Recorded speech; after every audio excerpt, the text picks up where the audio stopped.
It's another edition of the UTPA Women's Basketball Show.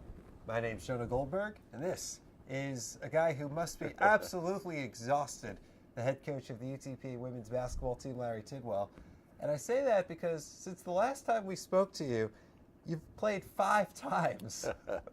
We have been getting on the scoreboard. We've been getting on the ESPN ticker because we have certainly played a lot of ball games. But it's games that we've needed, games that we really wanted to play to see where we're at as we continue this journey into the WAC in about 3 weeks. And we just want to try to get better. And we played some great competition in the form of Texas, Baylor, Texas Lutheran, Houston Baptist, and Texas A&M Corpus Christi. And although we didn't come out on the top end on the majority of the games, we got us a couple of wins out of there. And we're going to continue to get better. We've just got to keep working harder defensively, but we got to shoot a little bit better. Our shooting percentage is not where we need to be, but that's caused a lot of times by the defense on the way they're keying on certain situations. And then two, like I said, we've put it all on the line defensively, and sometimes that will affect your shooting when you definitely get out there and lay it all out on the defensive end. And we'll just continue to work on it and try to reach the goals that we've set, and that's to win the WAC championship and play in the postseason tournament. You know, it's something I've been wondering about. You play 11 games in 23 days to open up the season, which is the most in the NCAA this season. And then, towards the end of that stretch, how much does fatigue become a factor in everything from shooting, whether a shot might go short or long because you're trying to adjust on your arm or just from your legs, to everything? Well, we adjusted accordingly. Our workouts are light. We're not very physical during the workout part of it. And then we have walkthroughs and shoot-arounds and things along that line. So, I liken this. People say we're playing a lot of ball, we're tired, but, a lot of people get up every morning at 5 o'clock and go to work. They work 60-hour weeks, they work 80-hour weeks. I like to always compare it to, think about what our soldiers do overseas. I mean, they're on call for 16 hours a day or more, and so we're playing a game, and we're also mixing some study hall time in there. Our academics are very important. We're really keen on that with our finals coming up this week. We really cut back on work out there, but we don't have any excuses. Yeah, we may be a little bit tired, but again, as you go through life, everything's not going to be the yellow brick road, is what I tell them, and you've just got to pull up your big girl pants and let's go to work. Yeah, when you put it in comparison like that, to that kind of perspective, which is good, it's like, well, actually, this is pretty easy. Yeah, it is. It's a game, and we like to go out and play it hard, and we give everything we got. And yeah, naturally, you'll be a little bit tired because, you get on the bus and you come from Austin, and then you're here and you play, then you go back to Waco on the bus. You spend about 28 hours on the bus. And it is what it is, and out of those 2 trips. But again, we don't have any excuses. We take care of them. Our athletic training staff does a good job. We take a lot of ice baths. And but they get a lot of rub downs. They get a lot of stuff that is good for them. So they're all good. They're all good. That's good. A lot of games, but you keep talking about, and I mentioned that you talk about it every broadcast, just so you know, about how you talk about winning the WAC championship, looking ahead to the WAC tournament, and that's what this is doing. I mean, when you get to the WAC tournament, you play you hope you play 3 games in 4 days, and right. Then a couple days later, you're playing 2 games in 3 days in the NCAA tournament, and so on. So, when it comes down to that, it's the teams that are best conditioned, and what better conditioning could there be than playing 11 games early? Well, we're playing a lot of games, and another reason that I like to do this is I'm very big on Christmas holidays. By doing this, our last game is December the 21st. They get to go home until they'll come back on the 29th. That way I give them a week to be with their families, to rejuvenate, to get ready to come into conference. Our next game would be like January the 7th at New Jersey. Then we fly over to start conference play January the 10th in Chicago. And so I got a pretty good game plan on what we're going to do. I think we're going to be revitalized and things along this line, as we do have a week off from playing games. Now we'll work out for those days. But we'll be ready. We'll be ready to play conference, and that's what it's all about. And the other thing that you do by getting that winter break off is you give the SID a little time off as well. So trust me when I say we appreciate that. Well, I tell you, it's as you do that, there's a time when your families need to be together, and giving your kids a nice break at Christmas is a good way to show that. Well, let's get into it. I mean, since the last time we talked to you, you played 2 more ranked teams, and I looked at the AP poll last night, and we played 3 teams that are ranked in the top 10. Oh, Texas was number 3, A&M was number 4, and Baylor was number 9. And so we played, and then you got DePaul at number 25. And so it is what it is. Our RPI is good. I really was disappointed we lost A&M Corpus. Royce Chadwick and the Islanders, they do a great job. We had chances to win the game. We didn't. Started slow, came back. But we're pretty much on schedule where I thought we might be. I would prefer to be one more up in the win column and things along that line. But, the thing that we're trying to do is not only build momentum and get better. I've got a lot of new faces, but we're also, we want to have a winning record. And we've got to continue to do the things that we've been doing and to enable us to have that winning record. If I can come out of this 16-game non-conference schedule, if I can come out with 8 or 9 wins, that's a big plus, because it's rated the 21st toughest schedule in the country. Yep, it's program record strength of schedule right there. Your RPI has been as high as 72, and 6-5, which ties for the best 11-game start in program history. Program history, there we go. And that's a 6-1 mark against unranked competition. That's and then you're looking at as we move forward, we play Texas Tech Sunday.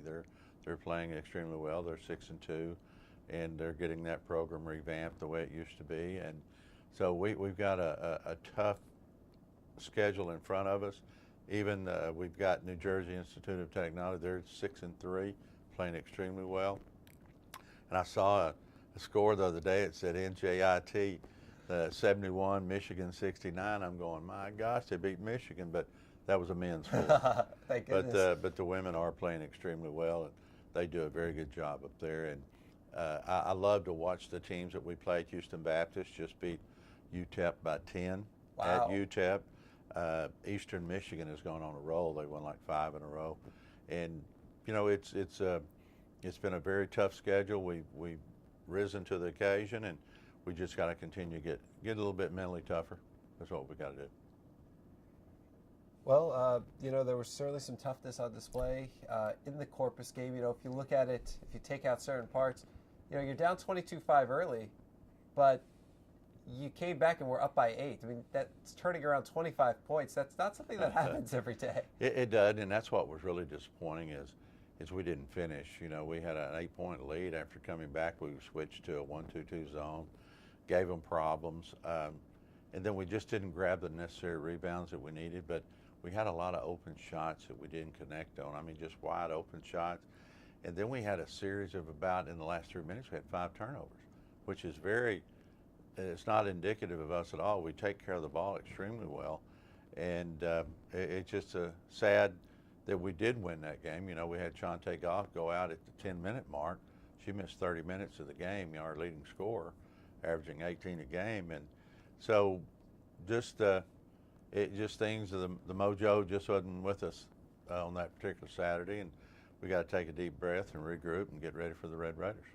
One thing we've seen a little bit of it, in flashes and spurts in that game, and really over the last week.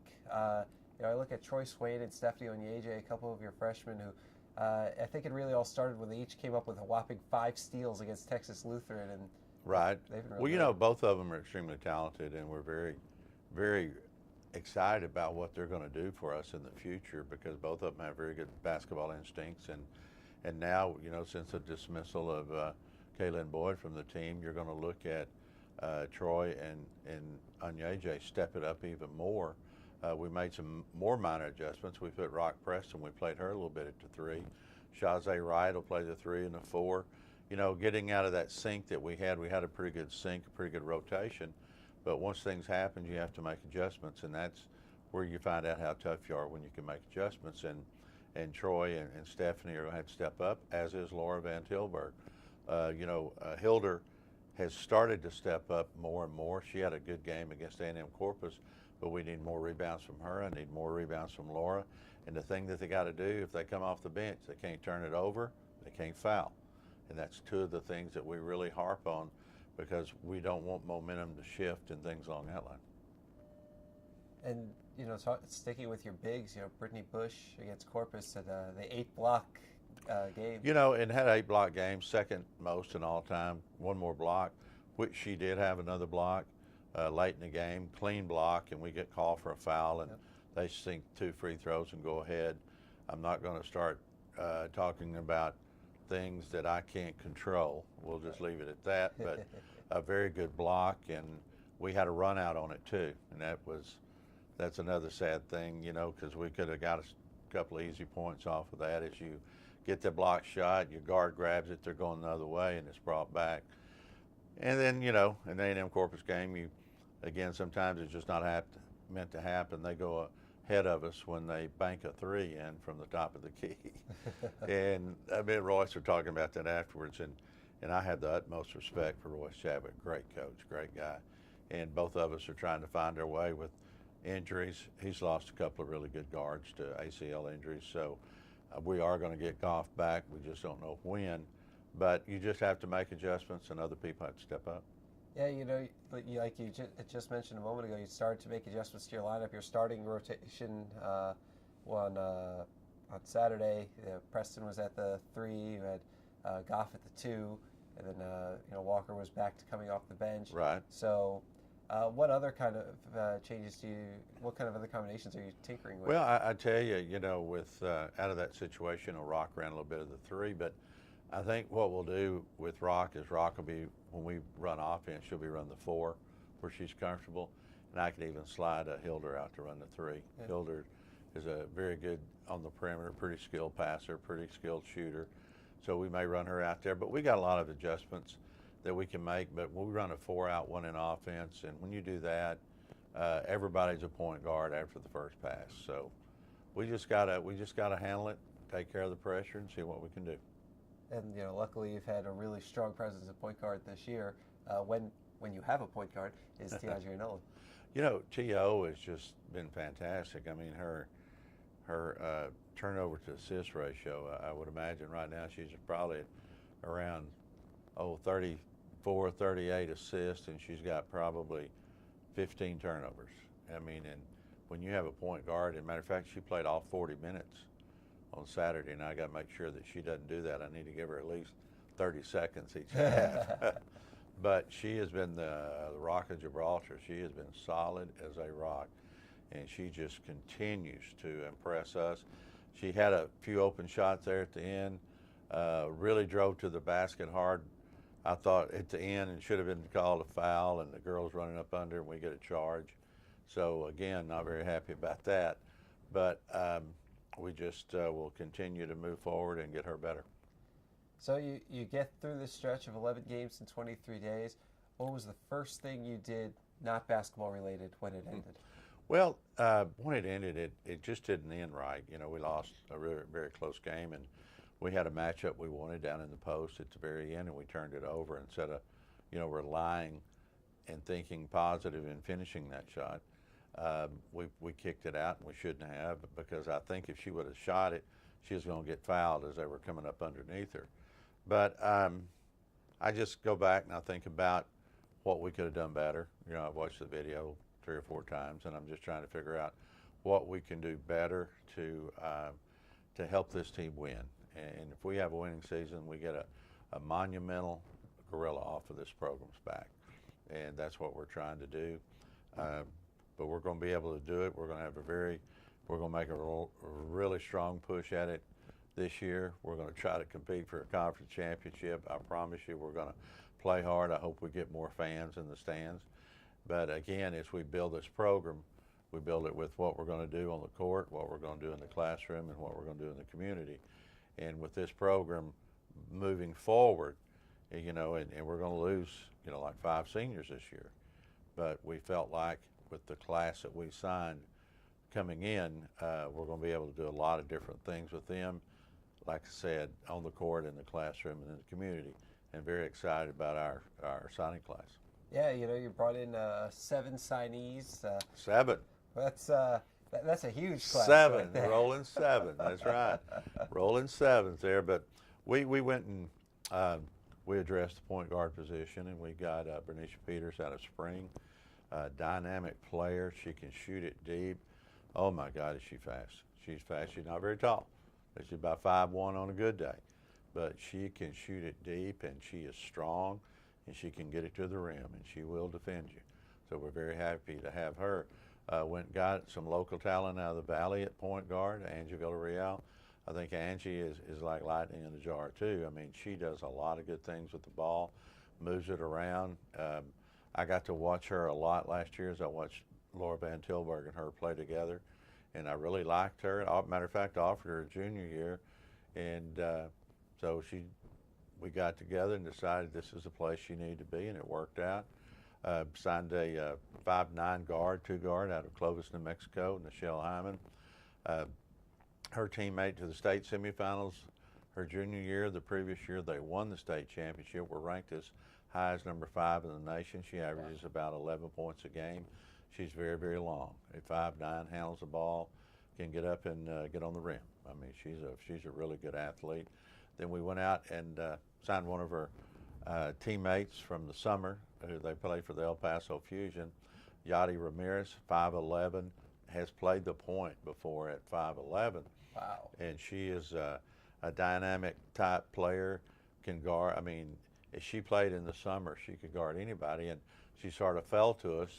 She had a knee injury, and a lot of people backed off, and I think the slight risk that we are going to take is going to be well worth it in the end, because we're going to be rewarded extremely well, because this kid is very talented. She was ranked number 28 in the entire state of Texas by Texas, the Premier Basketball Report. And then we went overseas, and we signed a girl, Sika Kuzik. And the thing is, she's from Romania, played on her national team, has all the credentials. She was playing against boys in Las Vegas. And Coach Hipsher, Dan Hipsher, went to watch a boys workout, saw her, and told me about her. I flew up to Vegas about a week later, watched her practice against the guys, and we got her. And that's just a plus of Hipsher helping us, you know, by being the kind of guy he is, and his staff, and our staff does the same to help them, but we're all on the same page together, you know, fighting, scratching, and clawing to make sure that we help each other out. And Dan told me about her, and I went up and I loved her, and we got a commitment from her. She's a 5'11" guard, and she can handle it, she can rebound, very strong. And then the one I think is going to be an automatic impact next year is going to be Anushka Maldonado out of Odessa Junior College. She plays in an outstanding system with Ara Botten, and she's averaging about 12. She's averaging 12 points, about 9 rebounds, 4 assists. I mean, she's 6'1". She can guard the post, play the perimeter. She's a good inside and out player, just like Hilder for us, and but she has a better jump shot than what Hilder. It's really smooth, and she's going to be a big plus for our program. And then we we signed another 6'1" kid out of Stanwood High School in Washington, and she is a presence inside. She's very strong, passes the ball extremely well, will help us quite a bit, and that's Tristan Murphy, and comes from a great AAU program with Steve Cleese and Northwest Blazers, and this kid knows how to win. And she's on a top flight team in her high school program, top flight team in her AAU program, so she's going to come down and be ready to go. So we're definitely pleased with those 7, and we think that they're going to bring a lot of rewards to UTPA in the WAC conference in many years to come. You know, what it gives you is such a strong foundation too, with 6 of the 7 coming in are freshmen. You've got you had 4 freshmen come in this year. So it gives you, while it gives you a young team down the line, that gives you a lot of time to build them into right, a really strong and you team. do, and I appreciate and like JUCO players, but if you can find good freshmen that you can come in and coach and stuff, I really think that Swain, Karchin's daughter, Van Tilburg, and Onyeje are going to be great players to mesh with this class. And then you get them into summer school. Our administration helps us pay for summer school. Then you start building a really program that you're really going to be proud of. And like I said, all of them are very good students. And so, and then you've got Shantae Goff, the centerpiece. You've got Raquel Preston, Jada Bennett. You've got a lot of talent on this campus, and that's what we're trying to do. Well, certainly a lot of exciting times coming up for UTPA women's basketball fans, and the guy who gets to be on the sideline with them as well. Well, I'll tell you this, we will play a really good schedule like we have, but I probably won't take on 7 of the teams ranked in the top 50, right off the bat, but we're going to play. I know next year's schedule is going to include Oklahoma State, TCU, Texas Tech. I mean, we're going to have another tough schedule, and we'll just continue to move this program forward and move it forward first class. Well, that sounds like a great plan. I hear you.